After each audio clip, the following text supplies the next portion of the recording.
आज आपण बनवणार आहोत पिठलं. त्यासाठी मी इथे 4 ते 5 कळ्या लसूण घेतलेला आहे, मिरची घेतलेली आहे, थोडीशी तेलात फ्राय करून घेतली मी मिरची आणि चिरलेली कोथिंबीर. हे आता आपण मिक्सरला बारीक करून घेऊ. थोडंसं मीठ ऍड करणार आहे. मीठ ऍड करून याचा खरडा बनतो, याला आपण ठेचा देखील म्हणतो. हा ठेचा किंवा खरडा तुम्ही चपाती सोबत किंवा भाकरी सोबत दह्यात मिक्स करून खाऊ शकता, खूप छान लागतो. चवीनुसार मीठ टाकत आहे.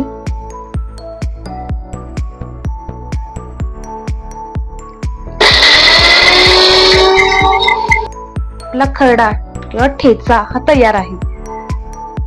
इथे गॅस ऑन केलेला आहे. त्यात टाकूया आपण 1 टीस्पून तेल. तेल चांगलं गरम झालं, यात टाकणार आहोत आपण 1 टीस्पून जिरा,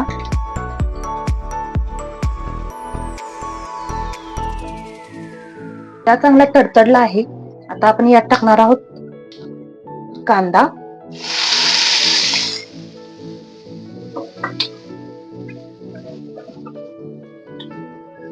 कांदा चांगला फ्राय करून घ्यायचा आहे. थोडा लालसरपणा आहे एवढा कांद्याला.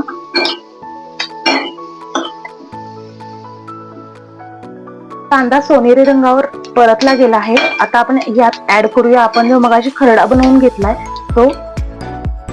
बघा, हाही आपल्याला छान तेलात कांद्यासोबत फ्राय करून घ्यायचा आहे. आपण ऍड करणार आहोत थोडीशी हळद,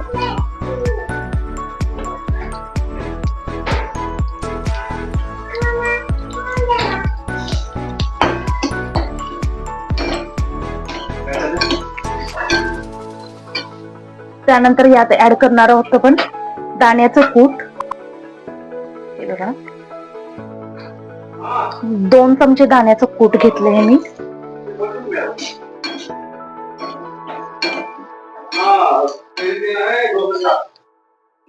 बघा, त्यात आता आपण ऍड करूया चवीनुसार मीठ,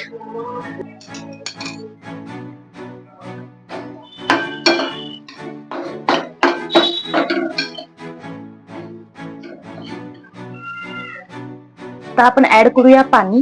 तुम्हाला जसं पिठलं हवं असेल पातळ घट्ट त्याप्रमाणे तुम्ही पाणी घालू शकता. मला थोडं पातळ आवडतं त्यामुळे मी थोडंसं जास्त पाणी घालतेय.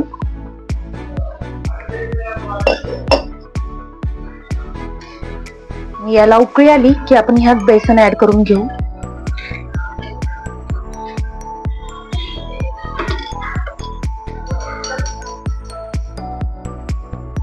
पाव वाटी बेसन घेतलेलं आहे ते आपण यात मी पाणी घालून घेणार आहे बेसन मध्ये. याने काय होतं, आपण जेव्हा पिठलं बनवतो आणि बेसन जर तसंच टाकलं तर त्याच्या जे नवीन बनवणारे असतात त्यांनी जर तसंच बेसन टाकलं तर त्याच्या गुठळ्या होतात. याप्रमाणे जर पाणी घालून बेसन टाकलं तर पिठल्याच्या गुठळ्या नाहीत होत, पिठलं अगदी सुटसुटीत होतं. हे बघा, पूर्ण मिसळून घ्यायचं आहे. हे बघा, आपल्या पाण्याला काय उकळी आलेली आहे.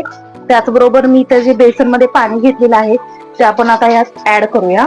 हे बघा, या पद्धतीने एकसारखं आता ढवळून घेऊया. हे बघा,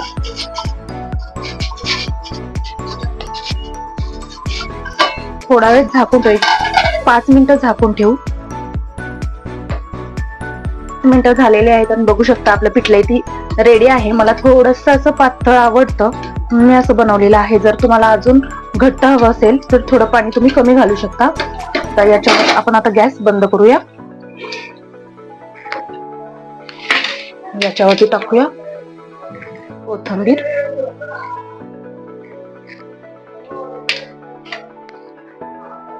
आणि आपलं इथे झणझणीत मस्त आणि टेस्टी असं पिठलं तयार आहे.